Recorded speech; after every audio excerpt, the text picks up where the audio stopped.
जगन्माता राजराजेश्वरी की कृपा पात्र, जगन्माता जगत जननी के कृपा पात्र और उन्हीं के अवतार माने जाने वाले हमारे पूज्य गुरु जी के चरणों में वंदना करते हुए I offer my obeisances at the lotus feet of the Guru, our Guru Sri Tiruchi Mahaswamigal, who has been regarded as an incarnation of Jagannatha Sri Rajarajeshwari Devi. You all know that it is an age-old tradition of Bharatiya Sanskriti that we begin with a Vandana to Guru. So I have offered my prayers at the lotus feet of the Guru, and I have then chanted a verse on Devi Sri Rajarajeshwari. Now, by the grace of both, actually there are no both, there is only one. By the grace of Divine Mother, who is in the form of our Guru, I would like to commence our today's session. Before I say anything, I would like to just submit to you that in no manner, in nothing, in no manner would we like to claim that we know everything. There is absolutely no claim. हम ये कभी भी ये बात लेकर के नहीं जाएंगे कि हम सब ज्ञानी हैं या सब कुछ जानते हैं।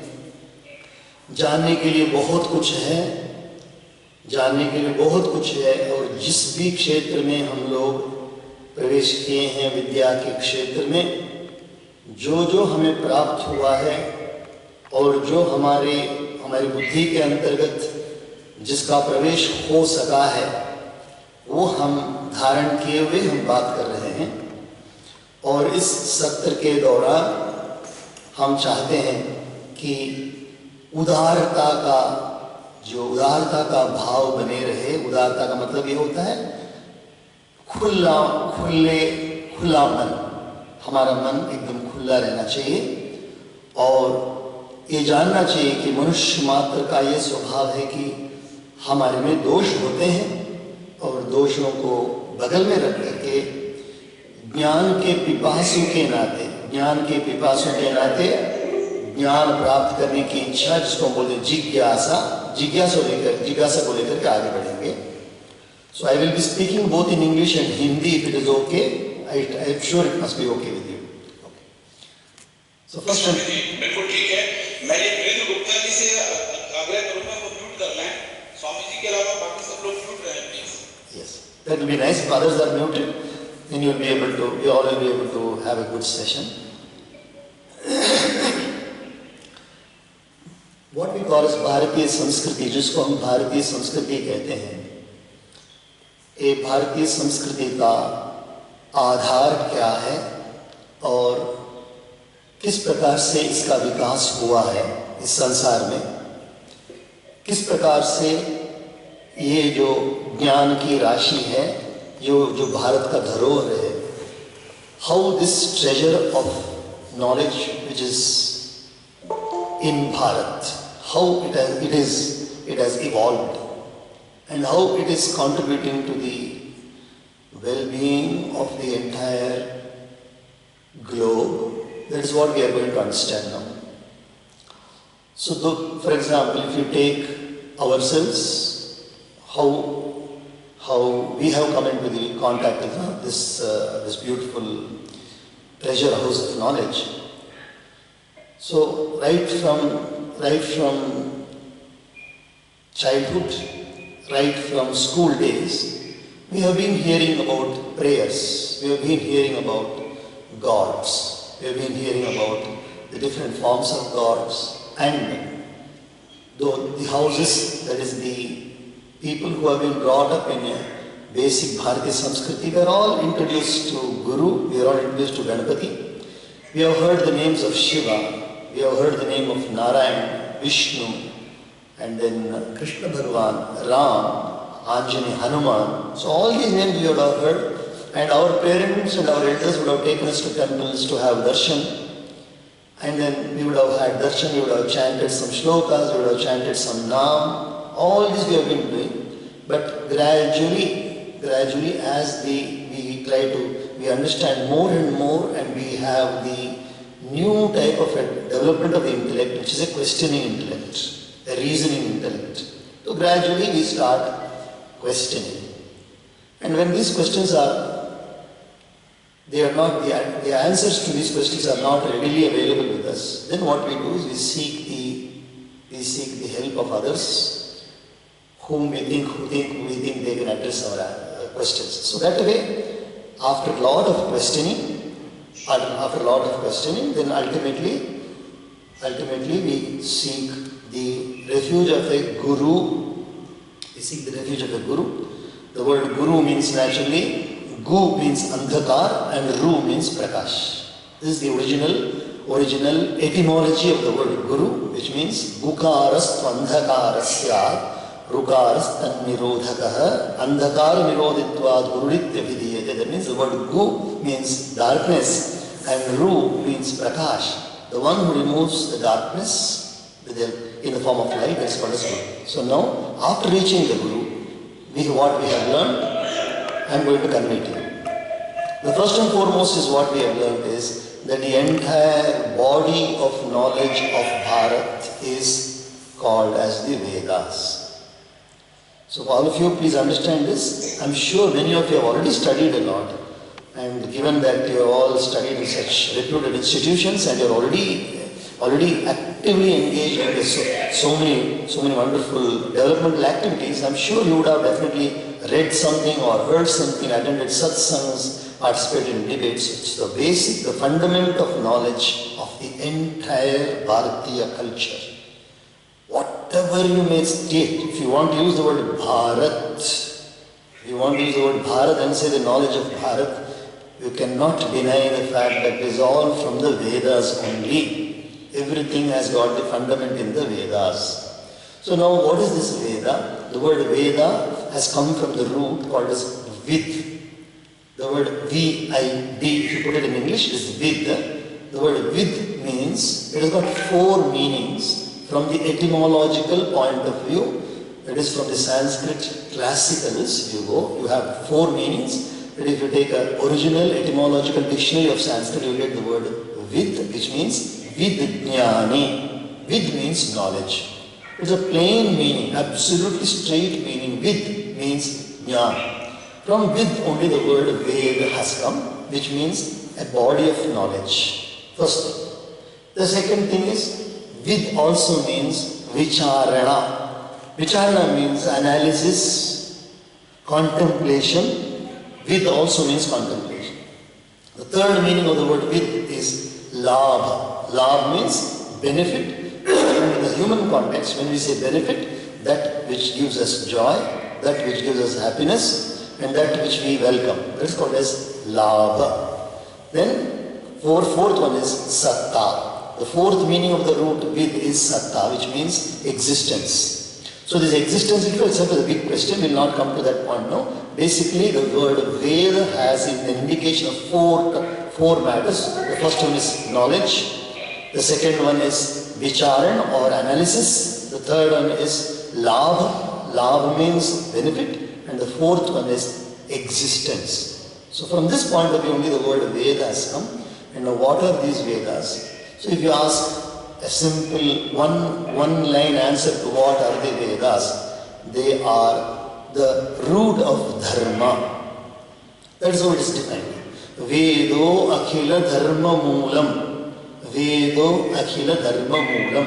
Whatever we can understand under the word Dharma, from whichever context you want to see the word Dharma, but not in the meaning of the word Mata. Don't take it in the meaning of Mata or what you call as a religion. Dharma is not religion, it is being mistaken. People have mistaken the word Dharma to be religion and they have started using it in that sense. Dharma does not mean religion. So when we say Hindu Dharma, that is a wrong usage.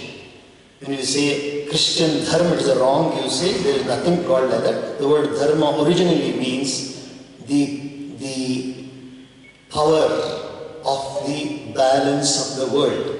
The entire globe and the entire universe, by which power it is now in a balance. The balance, when I say balance, means the regularity, consistency of the sunrise and sunset, the consistency of the moon rise and the moon set, the consistency of the revolving of the earth around the sun, the consistency of the rotating of the earth on its own axis, the formation of the seasons, whatever we call as harmonious balance in this universe. The first meaning of the word dharma is that. Dharanat dharma. Dharanat dharma. So now further meanings you all know, but dharma will not go to that. I have just negated one thing, which is meaning of religion. Religion is not dharma. You can take it out from your mind that I am not talking about religion. Dharma means the balancing power. Dharma means righteousness. Dharma means, most important thing, dharma means good qualities, virtue, righteousness. Therefore, it is that righteousness that we learn from the Vedas. So, Vedo Akhila Dharma Moolam. When I say Vedo Akhila Dharma Moolam, anything you want to know what is good for the maintenance of this earth in a balanced and harmonious way, that would be brought from the Vedas. So now considering this, understanding this one, in what form are the Vedas? From where were the Vedas received? Who gave the Vedas? Who is the author of the Vedas? So here also there are so many doubts for almost all the people who follow the Bharatiya Dharma. They have this doubt. Is it another composition? Is it another book like being authored by a human being? So all those are not the truth. The Vedas are revelations. ये सारे के सारे ऋषियों की तपस्या के समय जो उनको गोचर हुआ है उनके हृदय में या मन में, तपस्या के समय वेद की बात करना तपस्या के बिना हो ही नहीं सकता है। तो वेद का ज्ञान कहीं पाठशाला में पढ़ा नहीं गया है। The Vedas were not got from any pathashala. Vedas were not got from any, what you call as a poetic capacity. The Vedas were not got by any literary capacity, by learning grammar or anything like that. That is not Vedas. Vedas are revelations. When I say revelation, what does it mean? Just like the occurrence of so many astronomical phenomena in the world, which are not under the human control, just like so many astronomical things happen in this world, the rishis who sat down in meditation, dhyanavasthita tadgatena manasa. Dhyanavasthita tadgatena manasa. The word dhyanam means absolute absorption in the source of this universe or the source of knowledge, source of everything. When they sat down and closed their eyes and they controlled every natural tendency of eating, sleeping, any other activity, when they controlled everything, they closed their eyes and when they went into deep meditation, then whatever knowledge they received in their heart, whatever they received in their heart, whatever they received in their mind, then even that they could not control, they automatically opened their mouth and started chanting. When they started chanting, whether somebody was there, some disciples might have been there, or somebody else might have been there who heard them. That is why the first name of the Vedas, another synonym. मेरा request है mister Gupta ji जो join करे हुए हैं, doctor Virendra Gupta ji, please mute कर लीजिए।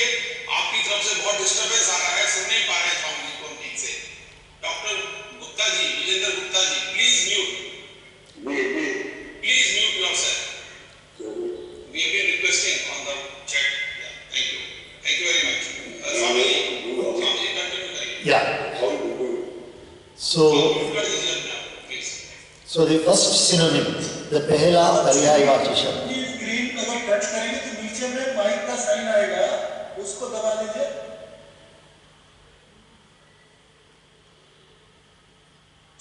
Shall I continue? Yeah, the first synonym, the पहला पर्यायवाची शब्द, वेद शब्द का है। What is the first synonym of Veda? The first synonym is called as Shruti.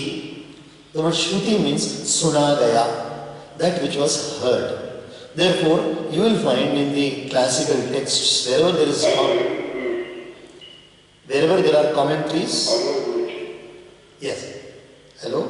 Mic जहाँ पर बना हुआ है, आप वहाँ इंडिकेट दीजिए, माइक के ऊपर आपने टच करना है, वहाँ पर क्रॉस हो जाएगा फिर वो। माइक जहाँ पर बना हुआ है, आप देखिए बॉटम में जो स्क्रीन, बॉटम में जो 3 लाइनें बनी हुई हैं, एक माइक बना है, एक लाल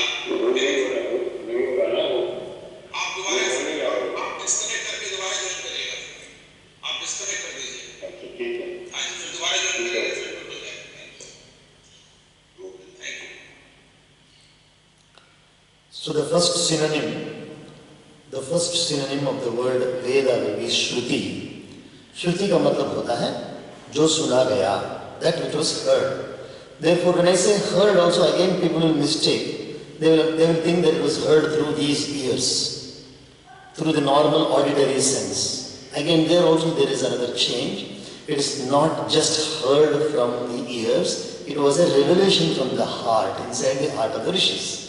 And the first person who spoke the Vedas, who actually uttered the Vedas, according to whatever I am telling you, please understand, whatever I am conveying to you now, it is from the entire Vedic body of knowledge scriptures. So I am conveying to you from that only. So the first person who heard the Vedas, or in other words, who gathered the Vedas, was Creator Brahma. That is the Srishtikarta Brahma. He is supposed to be the first person who heard the Vedas, and then he spoke the Vedas, he uttered the Vedas. There are some versions of it which says Chaturmukha Brahma, the four-faced Brahma. From four faces came out the four Vedas, Rig Veda, Yajur Veda, Sama Veda and Atharva Veda. So that he has uttered them. The moment he uttered them, then what happened? Then he himself, he recollected that he has got the capacity of creation. Brahma also did not know that he could create. Brahma is also called as the first Jivatma.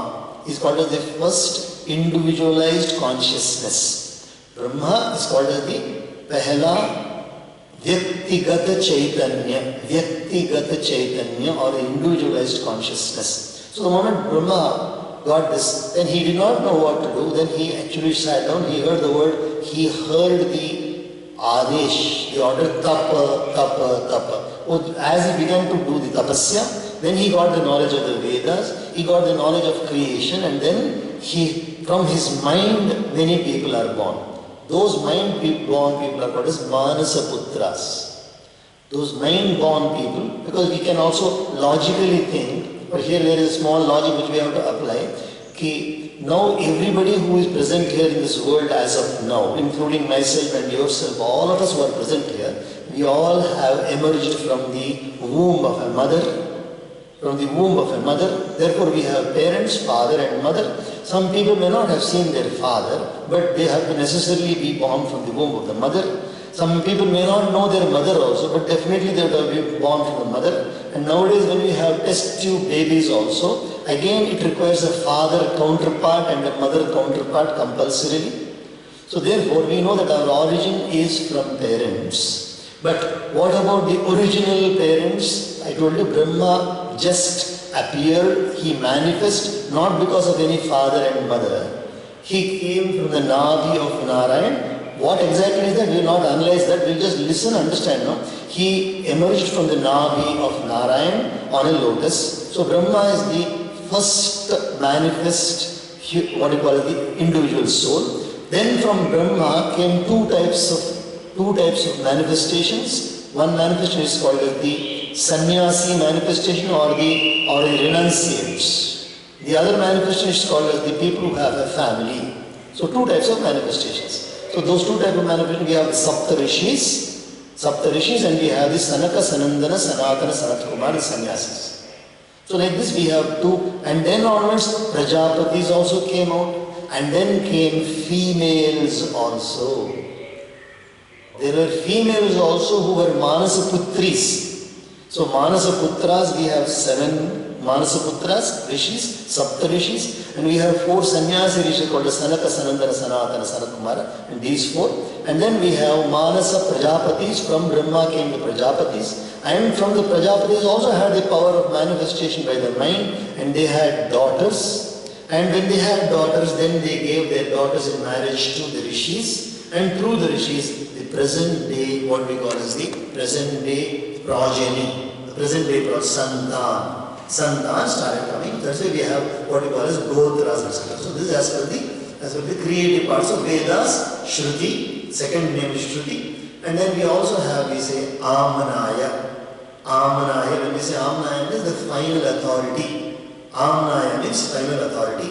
And the fourth synonym for Veda is Apaurusheya. Apaurusheya means not from a human being, not from a human being, therefore it's not made by a human being. So this is about the Vedas. So Vedas, how many Vedas are there? 4 Vedas are there. What we call as Rig Veda, Yajur Veda, Sama Veda and Atharva Veda. And then we have, because based on the Vedas, many other knowledge branches came out. They are called as Upavedas. Are you able to hear me? Are you all able to hear me? Are you able to hear me? Yes, loud and clear. Very nice. Absolutely, very nice. So now, as far as the other subsidiaries are concerned, they are called as Upavedas. When you say Upaveda means automatically they are the subsidiaries. In these subsidiaries we have the Ayurveda, Dhanurveda, Sthapatya Veda. Like this we have Upavedas. We also have auxiliary branches of the Vedas in order to understand the Vedas. Those are called as the Veda Angas. They are called as the Veda Angas. And these Veda Angas are Shiksha, Vyakaranam, Kalpa, Jyotisham, Niruktam, and then Shiksha, what is that? Shiksha, Vyakaranam, Chandas. Chandas is meter. So all these 6 are called as the Veda Angas. When you say Shiksha means they are the what we call phonetics. And then Vyakaranam is grammar. Niruktam is specific dictionary for the Vedas. Then we have Chandas, which means a meter of how we compose a poem, etc. Then we have Kalpa, which indicates the rituals. And then Jyotisham is astronomy and astrology, both of them. So like this we have what has developed over from the Vedas. We have Vedanga and Upavedas. Then after this we have what we call as Shastras, or we also say Smritis. The word Smriti means remembrance or recollected from memory. So the word Smriti means that which has come from memory, that which has come from recollection, or that which has come as a based on the Vedas what some rishis have said. So we have Smritis which are much simpler texts. The Vedas are in the form of mantras which are quite difficult to understand. But Smritis are in the form of shlokas which are of more simple Sanskrit.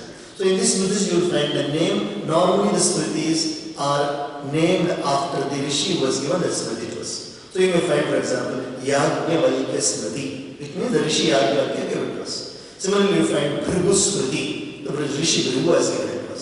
You will find, for example, Manu Smriti, the rishi Manu has given us this one. So like this we have Smritis, they lay down the tenets of the Vedas. They lay down how a man should behave. All these things will be in the Smritis. Then comes Dharma Shastras. In the Dharma Shastras we have, for example, how the Grihastha Dharma is maintained, how the Sannyasa Dharma is maintained, what exactly has to be done for what particular occasion of life. All these will be elaborated in the Dharma Shastras. Then we have what we call as, to understand the actual Vedas and the Smritis, it is not so easy.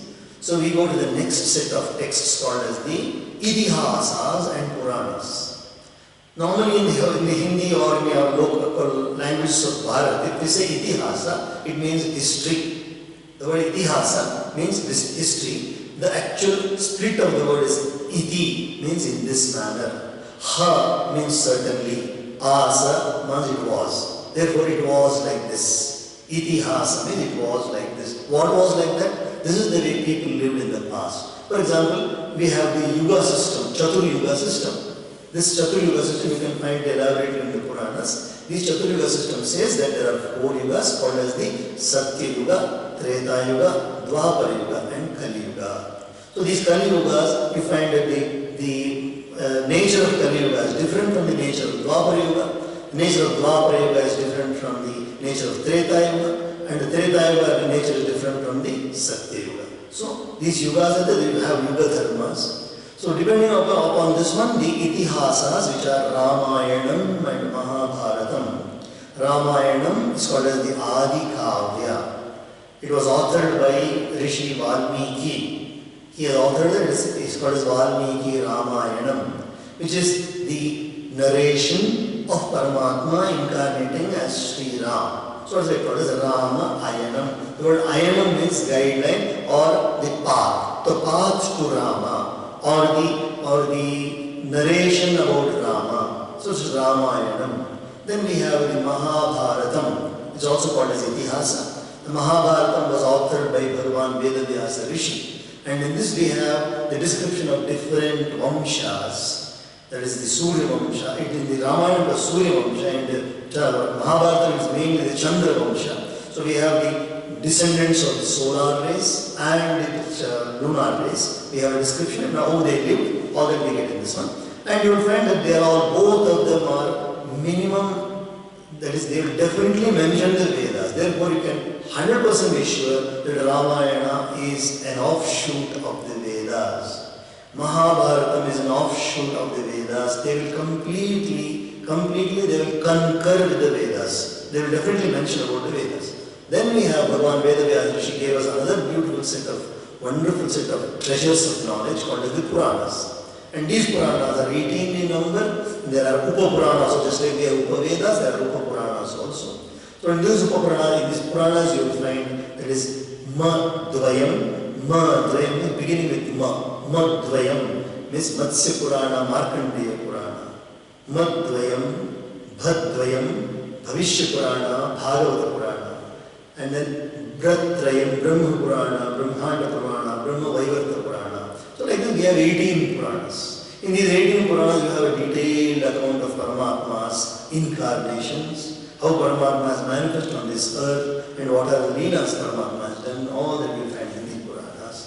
Then we have specific these Vedangas which we just touched and left. These Vedangas, in that I will tell you one thing called as the Vyakaranam. For example, if you take the word Vyakaranam, it means grammar. So Vyakaranam is necessary. Vyakaranam and Niruktam, both are grammatical texts necessary for the understanding of the Veda and also for the literature which is non-Vedic. We call it as Laukik, which is Sahitya, literature, etc. Like Kalidasa's literature, like Bhasa Kavi's literature, all these things come into the literature category. So Vedic and non-Vedic, or we say Vedic and Laukik. For Laukik we have Patanjali Rishi, Panini Rishi's work called as Ashtadhyayi. The Ashtadhyayi has given the Vyakarana Sutras. And then for the Niruktam is the grammar of the Vedas. So we have, these are auxiliary texts. Then ultimately we have the philosophical paths. After now we have heard about the Vedas, we have heard about the Puranas, Smritis, and then we have heard of the Itihasas. Then comes furthermore texts which Rishis have given us. They are called as the Darshana Shastras. Darshana Shastras means philosophical texts from all based upon the question why, who, where, what, when. All these questions about the human being as well as the world. In the Veda, now I would like to touch one point before we come to Darshana Shastra. I would like to touch one point in the Vedas. What exactly do the Vedas contain? They contain what is called as mantras. They are all every single utterance in the Veda is called as a mantra, because if you meditate upon that, it is going to protect us. Every single utterance in the Vedas. So I told you 4 Vedas are there: the Rig Veda, Yajurveda, Samaveda, and Atharva Veda. In this Vedas, we find that based upon the nature of the mantras, we have another 4 classifications of all the Veda mantras put together. That is called as Samhita Bhaga. The word Samhita means what is chanted. Samhita is a Vedic text which is chanted. Samhita Bhaga. Then we have the Brahmana Bhaga, which is a little more prose. The Samhita Bhaga is more like a versified, whereas the Brahmana Bhaga is more like a prose. And then we have Aranyaka, which is also similar to prose only, where it describes about the path towards knowledge. It describes the path towards how one goes to the renunciation. And then we have the 4th Bhaga, which is called the Upanishads. So when you say Veda, you are actually meaning Samhita. When you say Veda, you are also meaning Brahmana Bhaga. When you say Veda, you are also meaning Aranyaka Bhaga. When you say Veda, you are also meaning the Upanishads. But then later stage you will find that the Rishis also, they found another term called as Vedanta. So people have the doubt, what is Veda and what is Vedanta? So Vedanta, exactly if you put the meaning of the word Vedanta, it means the Upanishads. The word Vedanta means the Upanishads. Then what happened? Then came many other works by our rishis called as, for example, the Brahma Sutra. Brahma Sutram is another work on the Vedanta, Vedanta based upon the Upanishads. So the Upanishads are preceding the Brahma Sutra. So Brahma Sutra is a treatise on the Vedanta.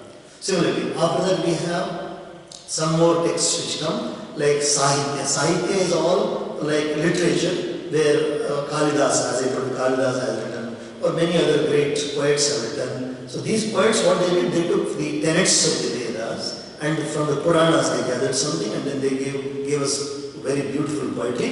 There also you will find that wonderful meanings of the word dharma, wonderful meanings of the word, all the things have been brought there in the Sahitya literature. So now Vedanta. Then from Vedanta we proceed to Darshana Shastra. What we call as philosophy. In this philosophy, what we find is, this is the view of the world. The word philosophy means, how do you view the world? What is your perspective of the world? The questions are answered now. How? From where did this universe come? What is the source of this universe? What is the goal of human being? All these things are put in there. So from there, based on that, we have what is called Shad Darshan.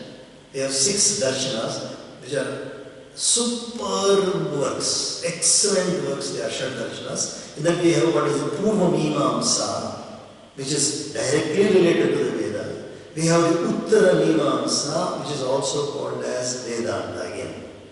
Purva Mimamsa is the Karma Kanda. What we normally say Purva Mimamsa is called the Karma Kanda, or the ritual part of it, chanting part of it, the homas, the pujas. That is Purva Mimamsa. He called it in one simple word as Karma. Karma or the compulsory activity. Then comes Uttara Mimamsa, which we call as Vedanta, which is Jnana. We call it as Jnana. Uttara Mimamsa is called as Jnana. Then we have Purva Mimamsa, Uttara Mimamsa. Then we have Sankhya Shastra. The word Sankhya is a specific method of looking at the world. Specific method of looking at the world. Then we have Yoga Shastra, which was given by Patanjali Rishi, which has got 8 different steps called as Ashtanga. Yama, Niyama, Asana, Pranayama, Pratyahara, Dharana, Dhyana, Samadhi. These are the 8 Angas of the Vedas, of the Yoga Shastra, Patanjali Rishi. Then we have Nyaya and Vaisheshika. We have Nyaya and Vaisheshika. Both of them are logic, but different types of logic. So these are called the Shaddarshana Shastras. Then based upon this one again, different schools of thought of the Darshanas came out. Then we have Bhagavad Pada Shankaracharya giving us the Advaita Vedanta. We have the Madhvacharya giving us the Dvaita Vedanta. We have Ramanujacharya giving us the Vishishta Dvaita Vedanta. We have Vallabhacharya, we have Nimbarkacharya, we have many acharyas. What are the Pradhan, main 4 acharyas we normally say when we have any debate or anything. So this forms the basic body of the Vedas. Then comes the other, from where do we gather that Vedas have got even technology in them? From where do we gather that the Vedas have got even science in them? From where do we gather? Only those people who have studied the Vedas or studied the text will come to understand that there are many Sutra Sahitya. Another type of text called as Sutra Sahitya. For example, the Vyakaranas are also in the form of Sutras, Yoga is also form of Sutras, then we have Sulba Sutras, which give us Sulba Sutras, give us some metallurgy, gives us some mathematics. So like this Sutra, then we have the Siddhanta texts, which are based on astronomy. We have Ganita texts, which deals totally only with mathematics. All are based on the Vedas. One mantra I would like to chant and then conclude this general introduction to the Vedas. That mantra is from the Chamaka Prashna. Chamaka Prashna, which is there in the Yajurveda Shastra. What is the Chamaka Prashna? The word is called as Chamaka, because you will hear the word Cha and Ma many times. Cha and Ma will be repeated many times in this mantra, therefore it's called a Chamaka. So I will just tell you one thing, when you hear this, you understand what knowledge was there. Shanchame, Mayashchame, Priyanchame, Nukamaschame, Kamaschame, Saumanasachame, Bhadranchame, Shreyashchame, Vasyashchame, Yashaschame, Bhagaschame, Dravinanchame, Yantachame, Dhartachame, Kshemaschame, Dhritisschame, Vishwanchame, Mahachame, Samvichame, ज्ञात्रञ्च मे सूश्च मे प्रसूश्च मे सीरञ्च मे लयश्च मरुतञ्च मे मृतञ्च मे यक्ष्मञ्च मे नामयश्च मे जीवातुश्च मे दीर्घायुत्वञ्च मे नमित्रञ्च मे सुगञ्च मे अभयञ्च मे सूषा च मे सुदिनञ्च मे.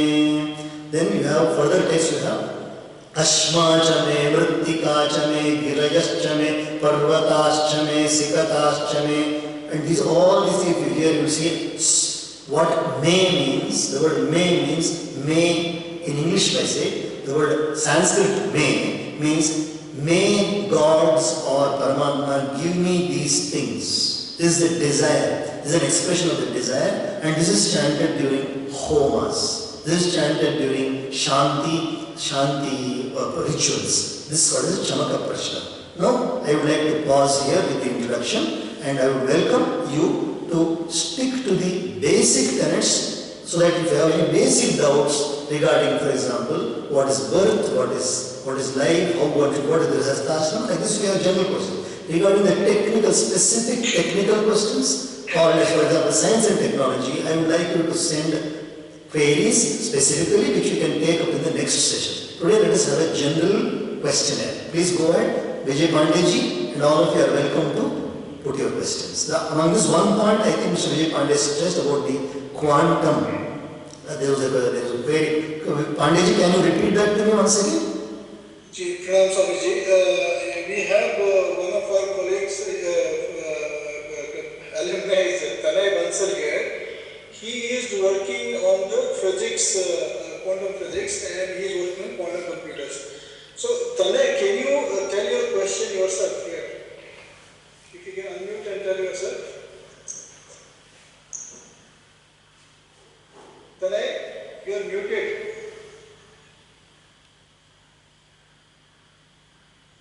Tanay, Swamiji, मैं बोल देता हूँ. आप ही बोलो.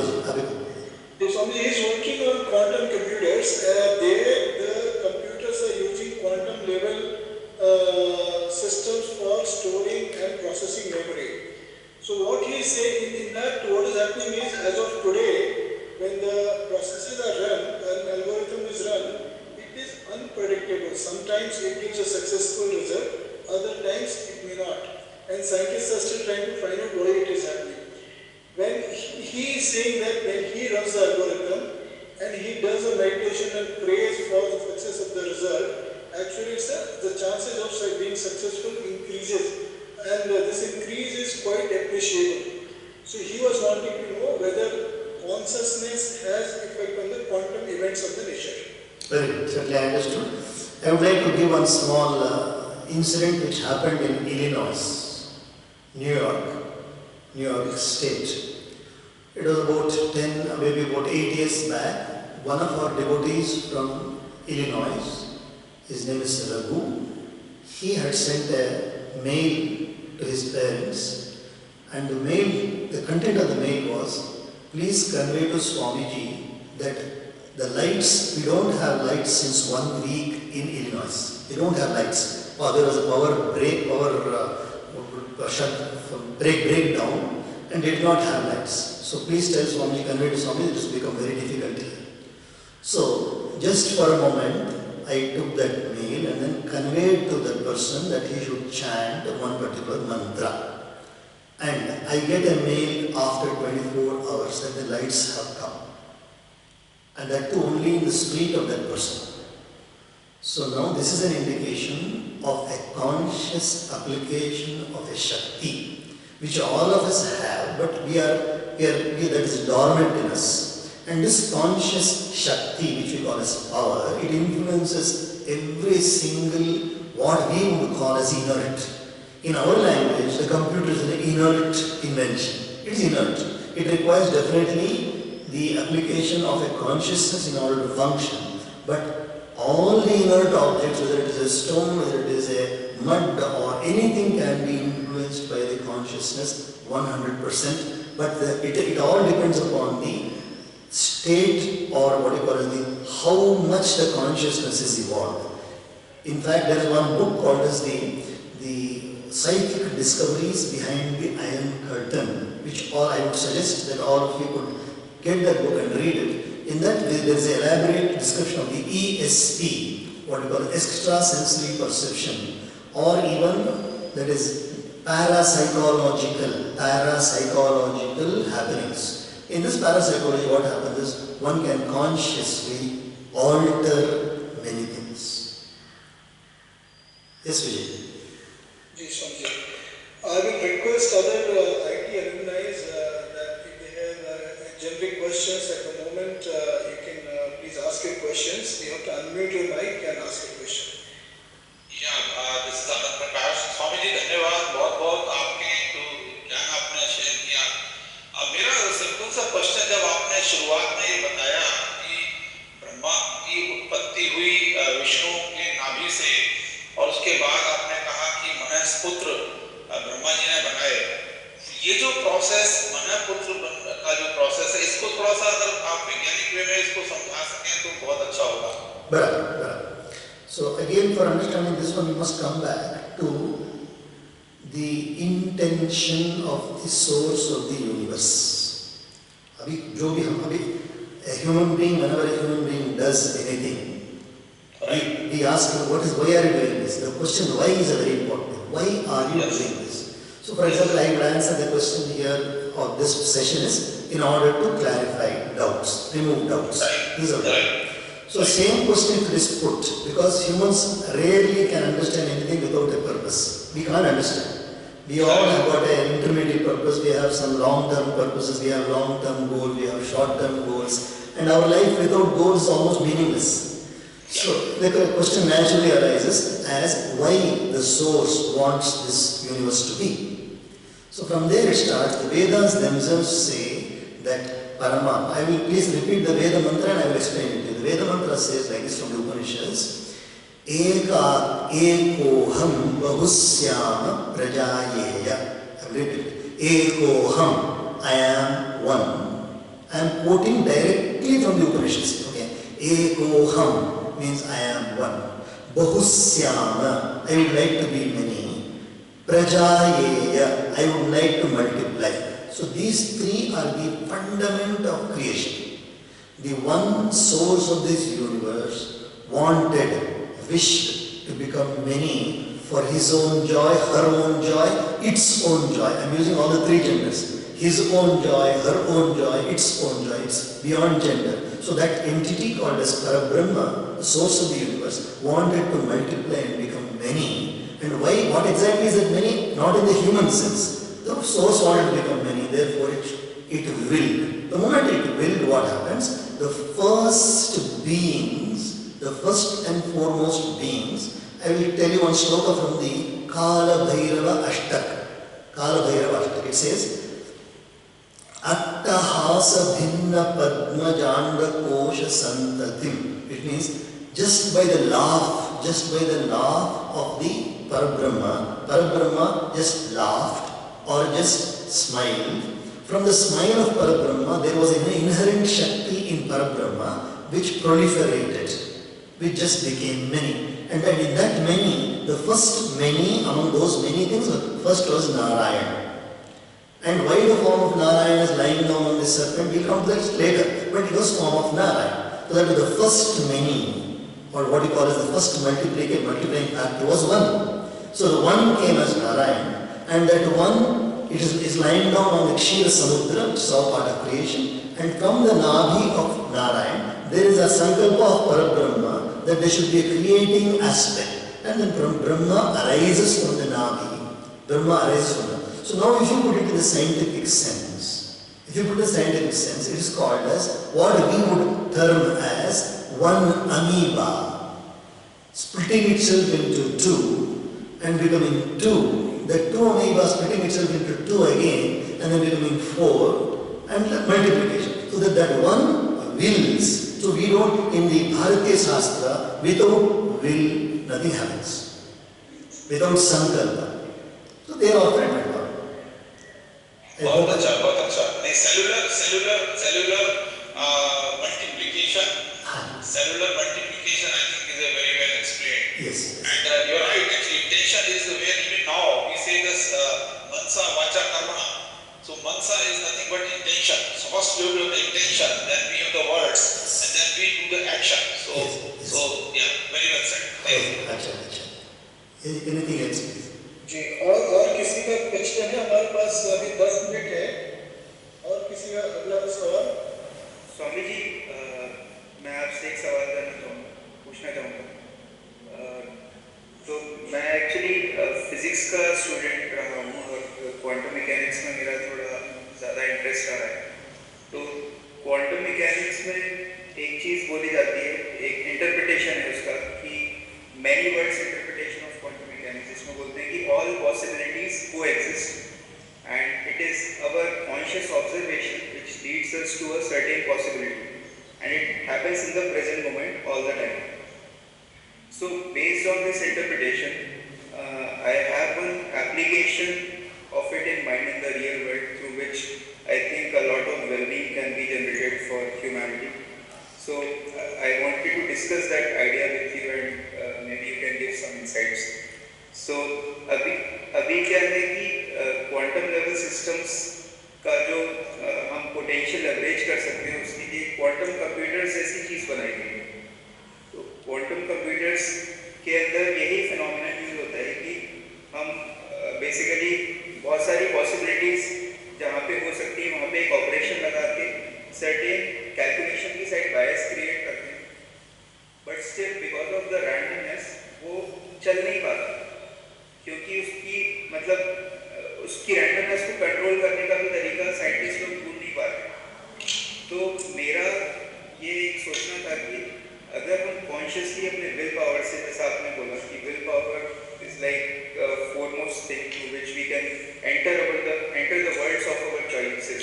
So if we can use our willpower to double down on the possibility which we want, then we can run these computers. Yes. So this is an idea which I am currently working on, and if you can see the screen, I would like to share one page slide so that. Please. Can you see the screen? Yes, I will see the screen. Please go ahead. Okay, just 1 minute. Use the present now link.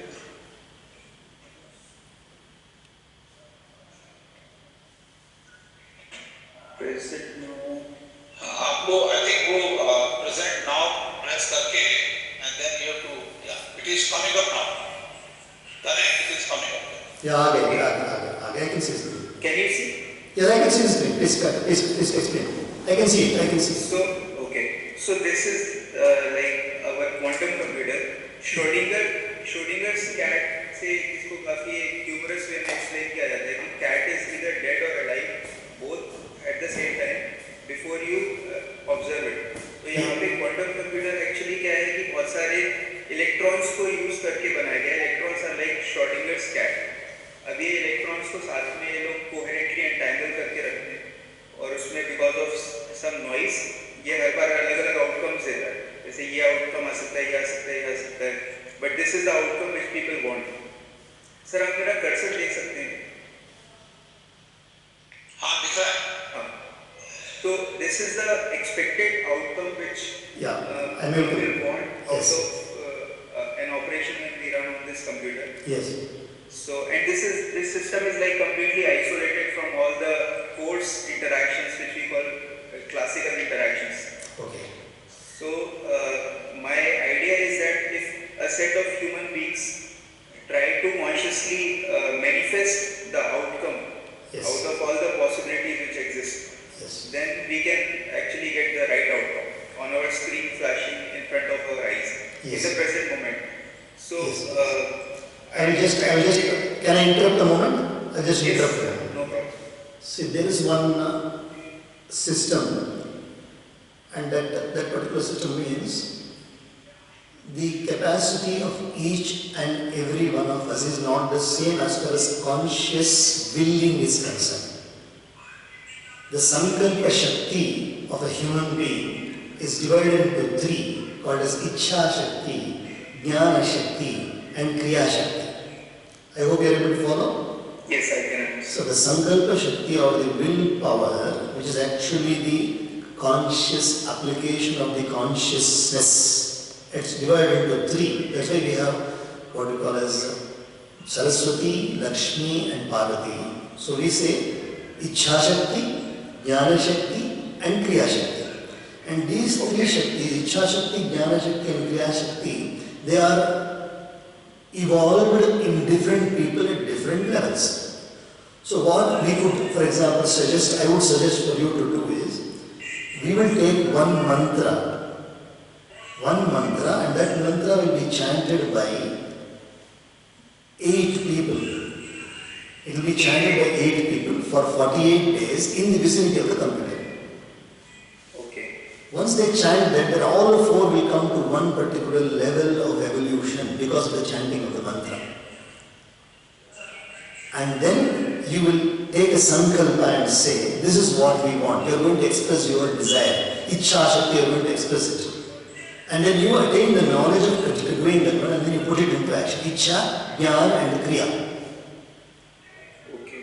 So that is the possibility. Otherwise what will happen is if you take randomly 5-6 people and then ask them to sit down, they will be of different evolution levels and then there will be a lot of different types of thoughts arising in them naturally and you will not be able to focus on to one goal.